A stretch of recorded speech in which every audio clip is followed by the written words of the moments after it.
ఎన్టీఆర్ జిల్లా మైలవరం నియోజకవర్గం కన్వీనర్ ఇబ్రాహీపట్నంలో ఏర్పాటు చేసిన మీడియా సమావేశంలో నూతలపాటి బాలకోటేశ్వరరావు బాల సంచలన వ్యాఖ్యలు చేశారు.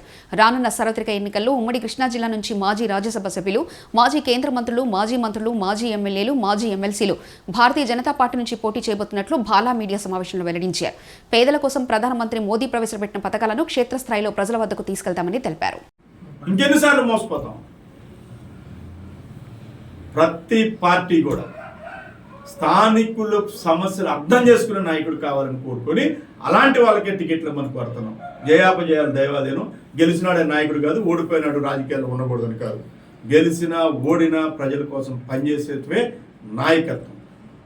అలాంటి నాయకత్వాన్ని అర్థం చేసుకొని ఆ బాటలో నడిచే వాళ్ళే భారతీయ జనతా పార్టీ కార్యకర్తలు. ఆలోచనలు, ఇక్కడ స్థితిగతులు అర్థం చేసుకొని ఇక్కడ పనిచేసే నాయకత్వం కావాలని కోరుకుంటున్నాను నేను. అదేంటి బాలాగారని మీరు అడగొచ్చు. 5 సంవత్సరాల నుంచి 30 లక్షలు పెట్టుకున్న పడవలో తుప్పు పట్టిపోయినాయి. ఇక్కడ పట్టిపోయినా లేదా? ఇక్కడ ఇసుక, మన ఊళ్ళో ఇసుక మనం తీసుకోవడానికి లేదు. కృషి చేయాల్సిన బాధ్యత ఎవరిది? నేను గతంలో ఎంపీటీసీగా పనిచేస్తున్నా పలుకుళ్ళు. నేను ఇసుక అనేది డైరెక్ట్ నేరుగా ఎంతమంది అయితే అంతమందికి పోయాలని చెప్పి అడ్డం తిరిగి పోపించాం. ఆ రోజున మన గ్రామాల్లో ఎక్కడ 2000 రూపాయలు ఇసుక వెళ్ళిపోతే మేము ఊరుకోలే. ట్రాన్స్పోర్ట్తో గతంలో ఎరువులు 1,00,000 బస్తాలు ఎరువులు పట్టించాను నేను ఎంపీటీసీగా ఉన్నప్పుడు. మీరు గతంలో తెలుసుకోండి.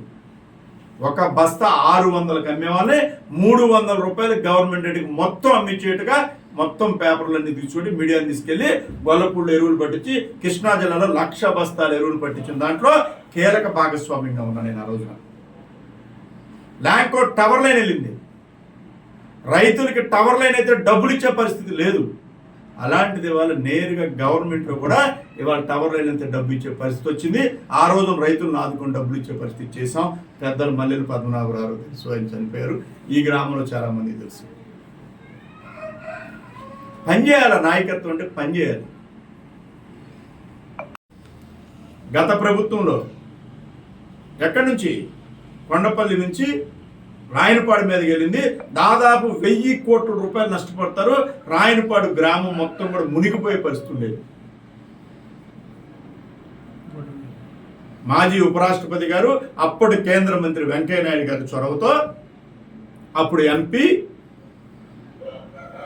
నాయుడు గారి చొరవతో వెంటనే దాన్ని తీసుకెళ్లి రైల్వే జిఎం దగ్గర ఆయన కూర్చోబెట్టి ఆ రోజున విషయాన్ని సెటిల్ చేసి దాన్ని ఆపాం.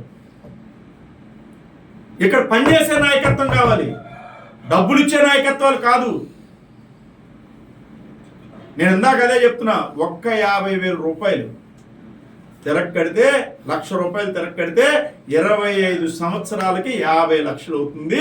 ఒక్క ఇంట్లో ఆరోగ్యశ్రీ కార్డు లేకపోతే 5 లక్షల కార్డు తీసుకోకపోతే, ఒక కుటుంబంలో 3 జరిగితే 2 లక్షలు కోల్పోతే ఆ 2 లక్షల కోట్ల రూపాయలు 25 సంవత్సరాలకి. ఈ చిన్న కాగితాలు, ఈ ఇచ్చే డబ్బులు, వీటితో గెలుపులు, ఈ గెలుపులే కాదు. గెలుపు అంటే ప్రజల కోసం పనిచేయటం గెలుపు.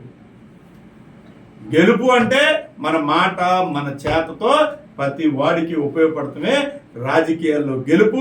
అది మా సిద్ధాంతం. మా నాయకుడు అటల్ బిహారీ వాజ్పేయి చెప్పిన, నేను ఇష్టపడే నాయకుడు నందమూరి తారక రామారావు చెప్పిన. అలాంటి నాయకత్వాలు చూసి పనిచేయడానికి రాజకీయాల్లోకి వచ్చాం.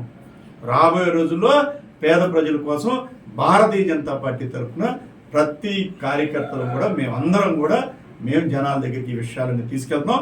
దాంట్లో మీ భాగస్వామ్యాన్ని కోరుతున్నాం.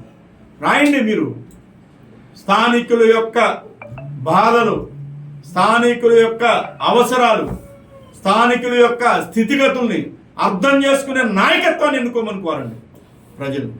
ప్రజలు మోసపోతారు.